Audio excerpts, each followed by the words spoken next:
नमो नमः सद्गुरुभ्यो नमो नमः। नमो नमः सद्गुरुभ्यो नमो नमः।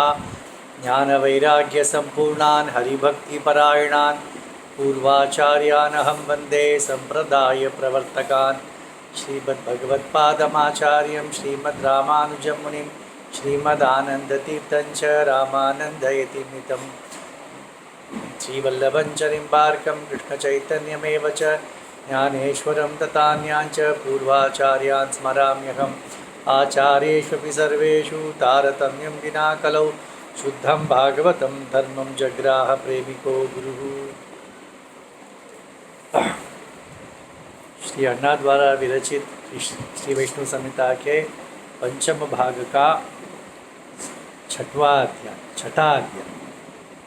श्री सद्गुरुवाच कीर्तिकाञ्चनलाभाय कवित्वं प्राप्तुमिच्छया यथा कथञ्चित् कृच्छ्रेण श्लोकं कुर्वन्ति पंडिताः अपार्थबहुलञ्च अल्पं पामरानन्ददायकम् एकं श्लोकं प्रकुर्वन्ति दीर्घकालानुचिन्तनात्।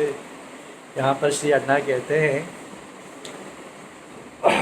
साधारण जो कवि होता है, पंडित होता है, कीर्ति या धन लाभ के लिए कविता की रचना करता है।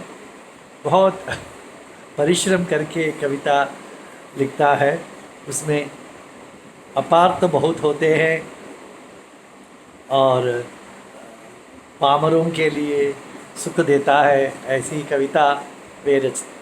कविताओं की रचना वे करते हैं। यह भी बहुत काल चिंतन के पश्चात बहुत सोच कर एक कविता वे लिखते हैं। साधारण पंडित भगवत कृपा पूर्णा दिव्य ज्ञान समन्विताः कुर्वन्ति काव्यं मधुरम अनायासेन साधवः।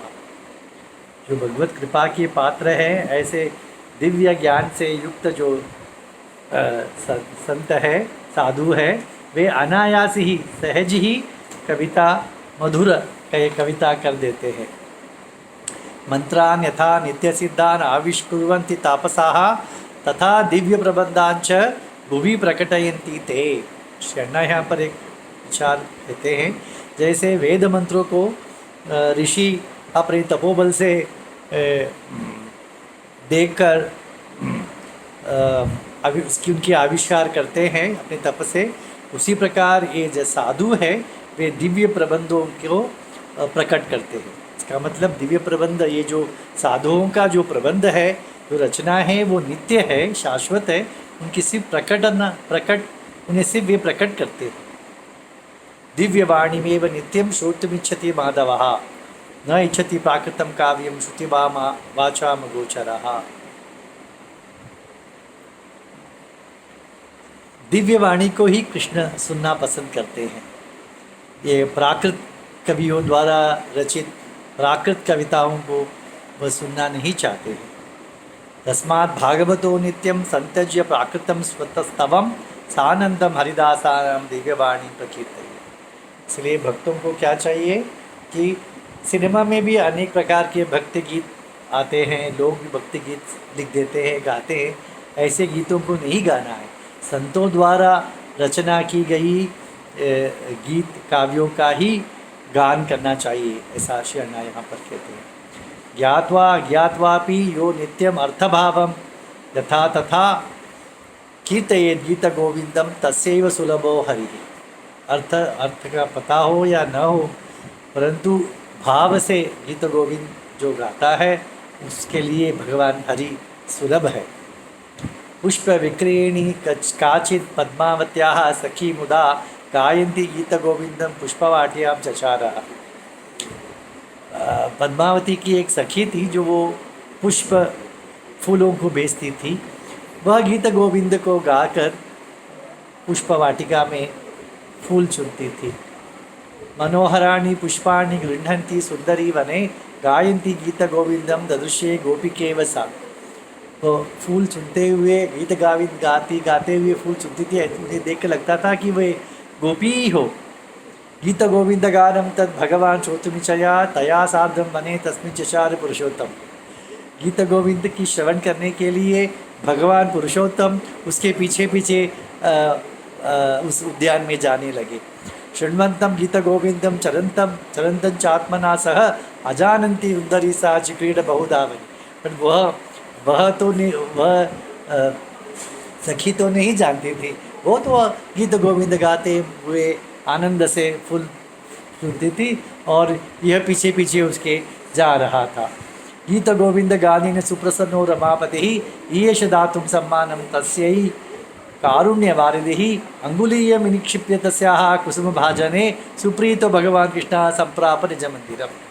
तो गीत गोविंद को श्रवण तो किया है, तो भगवान ने सोचा इसे कोई सम्मान देना चाहिए, तो अपने हाथों से अंगुली, हाथ में जो अंगूठी थी उसे निकाल कर उसकी फूल की टोकरी में डाल दी और वे मंदिर चले गए भगवान। तद अभिज्ञाय सा नारी राजवीतिम गता ततः पुष्प विक्रियमिच्छन्ति चचार मदिरेक्षिणा। पर बेचारी नहीं जानती थी कि अपनी टोकरी में एक स्वर्ण की मुद्रिका पड़ी है, वह तो टोकरी लेकर फूल बेचने के लिए चली गई। यदृच्छयैव तां मंत्री मिलोक्य कमलेक्षणाम आह्वयामास सानंद पुष्पग्रहण कांक्षया।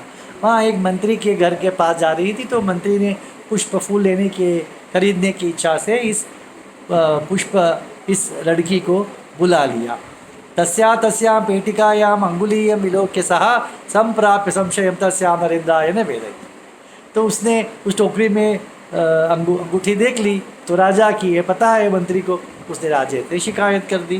भूपालो अयम बालाम भूपालोमपि अबलाम बालाम प्रलबंती च सततम कारागृहे गुरोधैनाम विचार्यापि पुनः पुनः। तो इससे पूछताछ की, पर ये तो जवाब नहीं देती थी, नहीं देख सकती थी, पता ही नहीं था उसे, इसलिए कारागृह में उसे डाल दिया गया था। तस्मिन्नेव दिने रात्रो जगन्नाथः श्रियपतिः आविर्बभूव कृपया स्वप्ने पृथ्वीपतिः। उसी दिन रात को भगवान जगन्नाथ राजा के स्वप्न में आ गए। कनकांबरधारी च कोटिकंदर्प सुंदरः कमलारमणो विष्णु विकसत् कमलालनः शंखचक्रधरो देवः शरणागतवत्सलः बभाषे मधुरं वाक्यम भगवान पुरुषोत्तमः। सुंदर वर्णन किया है और भक्तवत्सल शरणागत वत्सल भगवान ने कहा, क्या कहा? श्री भगवान उवाच बालां निरपराधां तां मुञ्च सद्यो महीपते मामकंच अगुलीयं तस्यै दद्वापि सादर।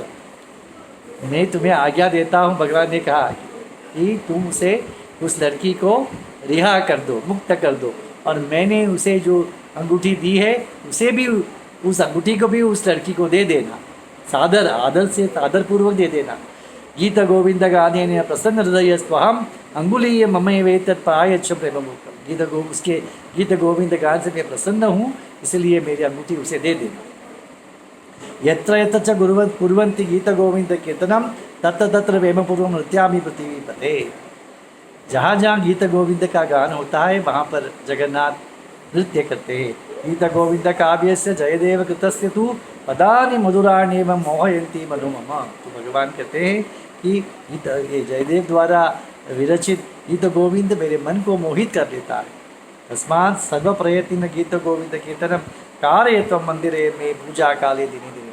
तो भगवान ने राजा को आदेश दिया कि मैं गीत गोविंद सुनना बहुत पसंद करता हूँ, इसलिए हम हमारे मंदिर में पूजा काल के समय गीत गोविंद के गान का कार्यक्रम का आप इंतज़ाम कीजिए, व्यवस्था कीजिए कि रोज़ मेरे पूजा काल में गीत गोविंद का गान हो। सद्गुरुवाच इत्युक्त्वा अंतर्दे देवो नीलाचलपति हरिः राजापि विस्मयं प्राप हरिदर्शन कौतुकात्। ऐसे कहकर भगवान अंतर्धान हो गए और ये दिव्य स्वप्न देखकर राजा भी हर्षित हो उठा। सहसा सुंदरी नारी विसृज्य प्रेम पूर्वकम सांत्वयामास राजापि प्रेषयामास वेश्मच। तो तुरंत उन्होंने, राजा ने उस लड़की को रिहा कर दिया और अपने घर चला गया। सापि लीला मुकुंदस्य विज्ञाय भवनम गता जगतपतेरंगुलीयं पद्मावती निवेदयत। वो लड़की भी घर गई और पद्मावती से उस अंगूठी को दिखाया, देखो मुझे राजा ने, भगवान ने दिया है। गीत गोविंद माहात्म्यम सौलभ्यंच समापते स्मृत्वा स्मृत्वा पिसानादि कृष्ण भक्ति भव। तो कृष्ण भगवान की गीत गोविंद की महात्म्य और भगवान की सुलभता, सौलभ्य देखिए, आकर स्वयं अंगूठी का सम्मान करके चले गए वे। इसके स्मरण करते करते वह कृष्ण भक्त बन गई। एवं ही गीत गोविंद कीर्तने नैव केवलम प्रीणाति भगवान कृष्णो राधिका वल्लभो हरि। राधिका वल्लभ हरि जो है गीत गोविंद कीर्तन मात्र से प्रसन्न होते हैं, ऐसा श्री अन्ना कहते हैं। श्री प्रेमिकेंद्र सद्गुरु महाराज की जय।